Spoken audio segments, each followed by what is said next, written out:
महामहिम को जो पेपर लीक हुए पिछले 6 वर्ष में, सन 2015 से लेकर के अब तक जो 28 पेपर लीक हुए हैं, इस तरह के अलग अलग डिपार्टमेंट की जो पोस्टें निकाली गई और उसमें पेपर लीक हो गए थे और पेपर लीक की वजह से वो भर्तियां सारी रद्द करी इन्होंने। हमने महामहिम से रिक्वेस्ट करी है कि पेपर लीक मामले में भर्तियां रद्द करने की बजाय जिन लोगों ने पेपर लीक कराए, जिन लोगों ने पेपर आगे बेचने का काम किया, उन लोगों के खिलाफ एक्शन होना चाहिए, उन लोगों के खिलाफ कार्रवाई होनी चाहिए। सरकार उन लोगों के खिलाफ कार्रवाई करने की बजाय, क्योंकि ये वो लोग हैं जिनमें सरकार का संरक्षण मिला हुआ है, सबक तो पहला एक पेपर लीक होने से ही मिलना चाहिए था, जबकि 28 बार ऐसा हो चुका है अब तक। और अब भी ये जो पेपर घोटाला हुआ, जो लीक हुआ जो पुलिस कांस्टेबल की भर्ती का, उसके अंदर भी आप ये देखो कि जो लोग इसके मुख्य आरोपी हैं उनके खिलाफ कोई कार्रवाई नहीं है, क्योंकि उनको सीधा सीधा सरकार का संरक्षण मिला हुआ है। वो लोगों की पहुंच जो है प्रदेश के मुख्यमंत्री तक है, इसलिए उनके खिलाफ कार्रवाई करने की बजाय जो लोग इसमें शामिल भी नहीं हों, ऐसे लोगों के खिलाफ FIR लॉन्च कर ली, अरेस्ट कर लिए, पकड़ लिए, केवल लीपापोती करने के लिए। उसके अलावा सरकार की कितनी बड़ी बेकायदगी है। अभी पुलिस की भर्ती महिलाओं की निकली हुई है 2500 की और 500 कुछ सब इंस्पेक्टर की भर्ती है। उनकी जो डेट डिसाइड करी सरकार ने, उसी दिन सेम डे जो है एयरफोर्स का एग्ज़ाम है, सेंट्रल सर्विसेज का एग्ज़ाम है। अब जो बच्चा ये मानता है कि जो मेरिट के हिसाब से सेंट्रल सर्विसेज में कहीं कोई एयरफोर्स में कोई जॉब मिल जाए, वो उसका एग्ज़ाम नहीं दे पाएगा। उसके सामने मजबूरी है कि वो कौन सा एग्ज़ाम में जा कर के बैठे। तो कम से कम इन सब चीज़ों के ऊपर ध्यान होना चाहिए, ऐसी बेकायदगी नहीं होनी चाहिए जिसकी वजह से हमारे प्रदेश के बच्चों को किसी दूसरे एग्ज़ाम में बैठने में कठिनाई आए।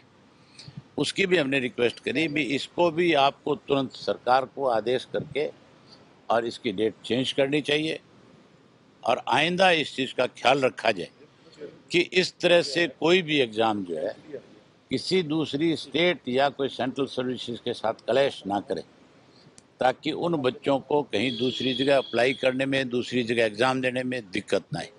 बहुत सारी जॉब ऐसी है जिसमें हमारे बच्चे दूसरी स्टेट में जाकर के अप्लाई कर सकते हैं कि वहाँ पे दूसरी स्टेटों का अलग से कोटा निर्धारित है, लेकिन सरकार की गलत पॉलिसी, गलत नीतियाँ, बेकायदगियाँ, पूरी जानकारी ना लेना, इसकी वजह से इन सब चीज़ों में दिक्कत आती है। इसके लिए हम महामहिम से रिक्वेस्ट करके आए हैं। हमें उम्मीद करते हैं, नहीं, राज्यपाल ने ना तो हमें ये आश्वासन दिया कि मैं इस पर कोई कार्रवाई करूँगा, केवल उन्होंने हमारा मेमोरेंडम लिया और इतना पूछा कि ये सारी बेकायदगियाँ किसके राज में हुई, किस सन से हुई। हमने उनको बता दिया कि 2015 से लेकर के अब तक जो लोग सत्ता में है, बीजेपी की जो सरकार है, अब जो गठबंधन की सरकार है, ये सारी बेकायदगियाँ इनके समय में हुई है। इन्हीं के समय में एक दफ़ा चेयरमैन को भी सस्पेंड किया गया, उसके खिलाफ इंक्वायरी करने की बजाय, उसके खिलाफ कोई एक्शन लेने की बजाय 15 दिन में उसको तो दोबारा बहाल कर दिया। और वहाँ जो 4 लड़के जिन्हें कोई हेडोक पे लगा रखा था या जिन्हें कोई DC रेट पे लगा रखा था, उनके खिलाफ FIR लॉन्च करके उनको तो जेल भेज दिया बेचारों को, जो कसूरवार नहीं थे। और जो कसूरवार था उसको 15 दिन में बाकायदा बहाल करके दोबारा और उसको उसी जॉब पे लगा दिया। तो सस्पेंड करके केवल लोगों को ये दिखाना चाहती थी सरकार कि हम तो ईमानदारी के साथ काम कर रहे हैं, लेकिन ईमानदारी के साथ काम करने की बजाय जो लोग बेईमान थे, जो लोग ऐसा काम कर रहे थे, उनके खिलाफ सख्त कार्रवाई करने की बजाय उनको बतौर तोहफा दोबारा उन पदों पर बैठाने का काम किया। आप जिसको विपक्ष कहते हो, वो तो सरकार के साथ मिला हुआ है। आपने पिछले सेशन में देखा होगा खुद ने कि किसानों का जो इशू था उस पे कितने लंबे समय से आंदोलन चल रहे हैं और विपक्ष के नेता भूपेंद्र सिंह हुड्डा ने उस पर कोई एक शब्द भी विधानसभा में नहीं बोला।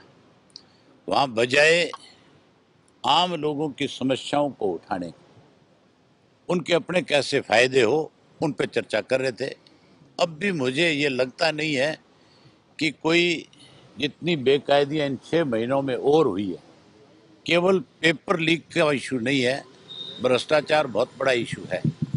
अब तो शरेआम इस बात की चर्चा है कि हर किसी डिपार्टमेंट में 8% कमीशन के बिना कोई भी काम नहीं होता।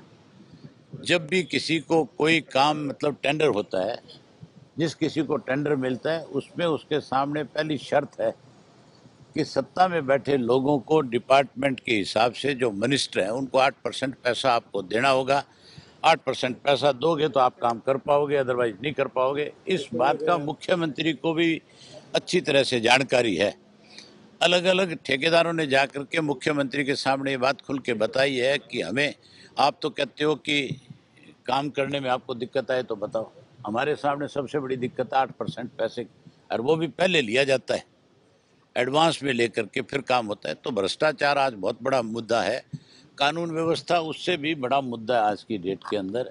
लॉ एंड ऑर्डर हमारे प्रदेश में बिल्कुल पूर्ण रूप से ख़त्म हो चुका है। आज ऐसी हालत है लॉ एंड ऑर्डर की हमारे प्रदेश के अंदर कि क्राइम करने वाले लोग जो है उनको सरकार का संरक्षण है पूरी तरह से। क्राइम करने वाले को पकड़ने की बजाय उसको आज सरकार में बैठे लोग इनाम दे रहे हैं। भूपेंद्र सिंह हुड्डा के राज के अंदर भी इस किस्म के पेपर लीक होते थे और उस वक्त बहुत सीधा आरोप लगता था कि भूपेंद्र सिंह हुड्डा के करीबी लोग जो है पेपर लीक कराने का काम करते हैं। उनके खिलाफ भी कार्रवाई नहीं हुई। और आज जो है पिछले 21-28 जो पेपर लीक हुए हैं उनमें भी जो लोग मुजरिम थे, जो लोग इसके लिए दोषी थे, उनके खिलाफ आज तक कार्रवाई नहीं हुई। हमसे जुड़े रहने के लिए हमारे YouTube चैनल को सब्सक्राइब करें और नई वीडियो की नोटिफिकेशन के लिए बेल आइकॉन को दबाएं। अगर आप ये वीडियो Facebook पर देख रहे हैं तो लाइक जरूर करें और ज्यादा से ज्यादा शेयर करें। धन्यवाद।